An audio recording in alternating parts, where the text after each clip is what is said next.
I work mostly as an astrologer. And as an astrologer, I not only get to see what concerns people at the moment, both in general in terms of the world and their own individual matters, but I also get to gain a lot of insight into not only the human condition as it stands right now, but also the way that we understand ourselves and the way that we've understood ourselves for generations upon generations. Astrology is literally thousands of years old. And while people mostly think of it as a system of divination or as a way of describing karma, all of those things which it's good at, making predictions, stuff like that, the whole structure of astrology is a model of ourselves in this great big cosmos that we found ourselves in. And as a model, it is a model of human behavior. And even though it's thousands of years old, as we know from the great Greek dramatists and the great philosophers and the history of the world, the human being doesn't change so much. The human experience changes with our technologies and our history, but the human being and our psychology, our psyches, stay pretty much the same. So by looking at how astrology understands ourselves, we can actually gain a great deal of insight into what it means to be a human being. So looking at how astrology models the human being, human behavior, the human mind, we can gain a great deal of insight into ourselves, especially because of one of the most amazing characteristics of that model. Astrology's model of the human being is an integral, holistic model that connects us to everything in our cosmos, connects us to everything in our lives around us, and also connects different parts of ourselves, shows us that there's certain aspects of ourselves that are related even when it's not obvious. Most of the time it is obvious. We live this human experience and we know that. But because astrology is a practical model that allows us to work with that, it can actually give us some insights into what to do about these things. So what is the thing I'm talking about today? Well, it is what I think is the grand malaise of contemporary times. Most astrologers would agree with me. I'd imagine that most psychologists would agree with me, because the bottom line is that there is an enormous pandemic of poor self-worth. How is it that in a world that we are able to achieve so much, where we have greater freedom than human beings have had most of the time in history, and greater freedom to pursue our own goals and measure ourselves by our own standards, how is it that we suffer more from not being able to value ourselves correctly, from poor self-worth, poor self-esteem, as it is often called, than apparently anyone in our history? Certainly, self-esteem issues are the issues of our age. So why? How can we relate that to anything, and what can we do about it? That's what I want to address from my astrological point of view. Well, the first thing astrology does is that it always says which category of things does an experience in our lives belong to. And self-esteem, like everything else belonging to the self, in astrology fits into the category of the things that I own, that belong to me, that are closest to me, that emerge from what I do, or that I depend on because they're so close to me. So the classical idea of those things is my physical possessions and my money. Interestingly, in astrology, it's also the things that I say that fall into that category. So category number one in astrology is me and my body and myself. And category number two in astrology is that which is mine and that which pertains or comes directly from me. So it's my money, my voice, it's those kinds of things. Well, we immediately gain insight by understanding the simple premise that astrology says self-esteem is related to what I have. It's not so surprising in the pretty much capitalist world that we operate, where we measure so much by money. But it's not necessarily about money per se. It's about my capacity to earn money. It's about how much I get paid and whether or not that relates to how valuable I think my job is. And most people, let's face it, don't stand up and assert, I demand more money, I'm doing a great job. Occasionally we manage to do that.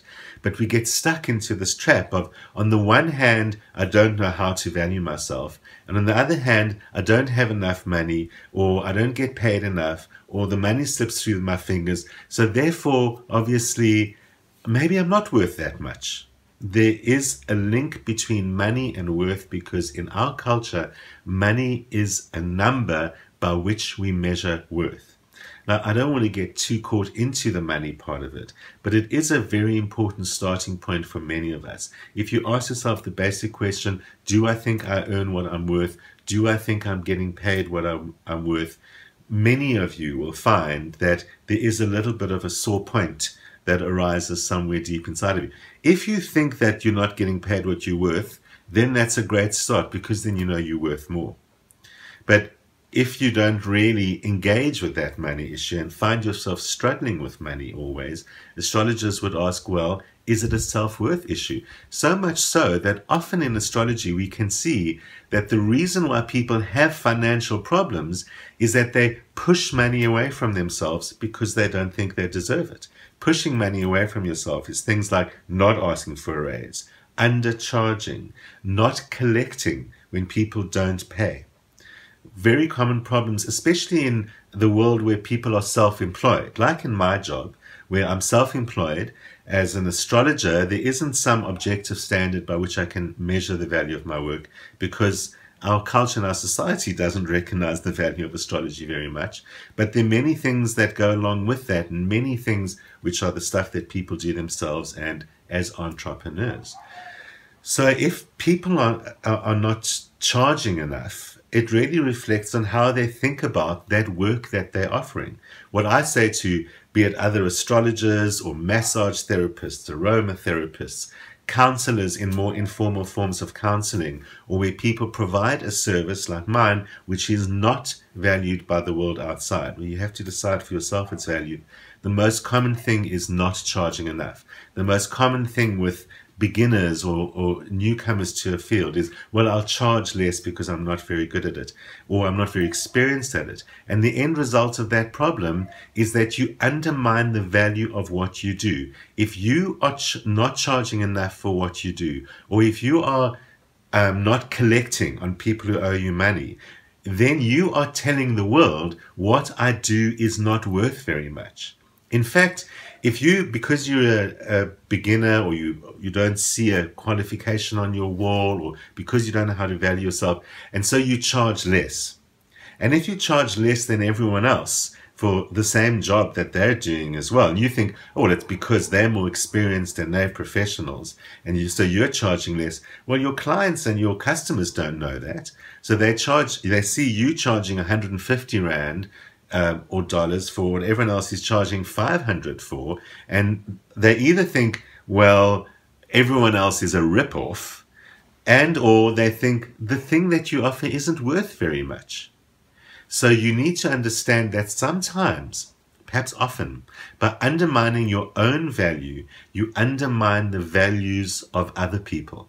And understanding that is a great way to kind of get a grip on yourself and realize, I can't mess with the whole value system. If I charge too little for my readings, I'm telling everyone they're not worth very much. I'm telling everyone that other astrologers are overcharging them. And I'm creating this problem for other astrologers and astrology by saying it isn't worth as much as the numbers that they're telling you. So a good way to catch yourself in the mirror is to say, let me not mess with other people's value systems. Let me not mess with the value system of my profession or my world that I find myself in, and look at this another way. Well, the psychologist Heidi Halvorson says that there is another way to look at self-worth issues. In fact, that even research shows that the way to address ourselves is with compassion, that the missing link in the way that we understand ourselves is self-compassion, Literally, we judge ourselves too harshly. So in failing to have any kindness or understanding of ourselves, we are expecting ourselves to be some kind of ideal human being or perfect human being. Well, cultivating compassion for others is something that we give a lot of attention to, but we fail to do so for ourselves. So it's not so surprising that that is our problem, because we live in a world where we easily judge, and we easily judge others. Why? Because we strive for perfection. Having freed ourselves from the superstitions of medieval times, from class systems, often from beliefs in karma and the soul. Not all of us, hopefully not all of us watching today, but having freed ourselves of a lot of those things that kind of predefined us from the world, we've got this idea that, okay, we're capable of anything, and that I can achieve my best. If I persist, I will eventually achieve the absolute best possible. So we are expecting ourselves to be absolutely perfect, or at least to be more perfect and more perfect, and I could do this better. There certainly is no harm in striving towards perfection, but we need to look very carefully how we do that. So this is what I always like to remember. Perfect is not a possible state. Because the world continues to change and move all the time, because life changes, grows, things move on, everything in the world seeks entropy, nothing is standing still. Nothing is standing still. I'm sure we can all agree on that. But then my question is that if you achieved perfection today, what would you have tomorrow? If everything keeps on going, well, you can't have more perfect tomorrow, because perfect is the end of the line. So the only possibility is that tomorrow it starts falling apart and complications start arising. It's a really good way to keep yourself in check. Find yourself striving for perfection. Say, whoa, if I had perfection, I'll have decay tomorrow. So let me always be working towards perfection, but never expecting to achieve it, because I'll achieve it at some end point, the day I die. So I ain't in a rush to get there. Let me rewind myself back to the present and say, I'm always striving towards perfection, but I'm never getting there. So I don't expect myself to be perfect. I just expect myself to always be working at getting better. I never have to judge myself by saying, that's not good enough. I can rather say, well, it'll be a little bit better tomorrow and a little bit better the next day. And if I'm always on this idea of I'm working towards the perfection, it's much more difficult for me to judge myself. But compassion is still required. So step number one is understanding that perfection is an end point I only want at the end of my life, so I can always work towards it. And then looking at yourself with compassion. Halvorsen says, when you are self-compassionate in the face of difficulty, you neither judge yourself harshly nor feel the need to defensively focus on all your awesome qualities to protect your ego. Well, that's a very powerful statement, because we also live in a culture that says, celebrate your awesomeness, be awesome all the time. I mean, I was even thinking, as I was talking about this world where self-worth is an issue, we also have perhaps a younger generation, but not exclusively a younger generation, that is tremendously focused on I'm fabulous. The selfies and the Snapchats and the focus around our own world. YouTube, here's me. But that focus around ourselves that our culture has turned into asks us or requires us to boost your ego and say I'm awesome, and this is why you want to hear me, and this is what I'm great at, and this is what I had for dinner, all of those kind of things. I'm awesome, I'm awesome, I'm awesome. Even the culture of every child gets a merit, there isn't a winner. And we see that all the time, that we've changed this idea of there's a winner and there's someone who has to win next time, and everyone wins because everyone's awesome. And in our efforts to deal with a self-worth issue that way, we've created a bigger problem for ourselves, because, as Halvorsen says, it is defensive to focus on our awesome qualities, to protect the ego. And the ego is half the problem. because the ego depends on a feeling of self-worth from outside sources all the time. The ego is waiting to hear you're fabulous, and it's coming from outside. So that's where we need to take a step back and have self-compassion. As Halvorsen goes on to say, studies actually show that people who practice self-compassion have greater levels of well-being, optimism, and happiness, and less anxiety and depression. So how do we practice self-compassion? Well, there's another psychologist by the name of Leon Seltzer who says that, well, one of the reasons why we have difficulty measuring our self-esteem and difficulty accepting ourselves is because we originally learned that we are judged by other standards. We originally learned to be judged by others. And so we're always trying to please our parents from when we're young, and please our teachers, and please everyone else. So we've always got this idea, I have to do better, I'd better be good at, I need to be perfect, all of those kind of things. And in some kind of way, we've always sought approval. And he says the quest for self-worth is often a quest for the approval from others, just like what we just thought about, as the ego is looking for affirmation all the time. So that is the looking for approval. So we need to tell ourselves, rewind back to ourselves, that firstly, I am the standard by which I judge myself. I no longer require my parents or my teachers or someone else to tell me how fantastic I am. It's now all up to me, and it's all about how I judge myself. So he says that in order to become more self-accepting, we need to keep acknowledging what we have done. Keep on examining feelings of guilt and how guilt arises out of that expectation from someone else. I'm going to refer you back to episode 15 here on Rod TV on YouTube to learn more about the whole issue of guilt and sacrifice over there. But we need to find ourselves criticizing ourselves or putting ourselves down and ask ourselves, what is it that I don't accept about myself? Ask yourself that question directly, and you kind of bust yourself a little bit, because then you're forced to look at it from a different point of view. What don't I accept about ourselves? And then we can work on accepting ourselves more fully. And accepting ourselves is, like I was saying earlier on, acknowledging that everything I'm doing today is fine, I'm doing better all the time. Accepting ourselves means, okay, well, I am a professional. They gave me the degree or the diploma. I might not have the 20 years of experience that the next person has, but I'm recognized as fully capable of doing this job. You need to start with accepting yourself and look at where are those feelings of guilt, etc. coming from. He says that in order to become more self-accepting, you need to appreciate that you're not responsible for a lot of who you are. You start off with a lot of biology, genetics, upbringing, teaching from teachers, all of those kind of things. He says most of your actions have been compelled by some combination of background and biology. That's Leon Seltzer. Now that doesn't excuse you. It becomes your starting point.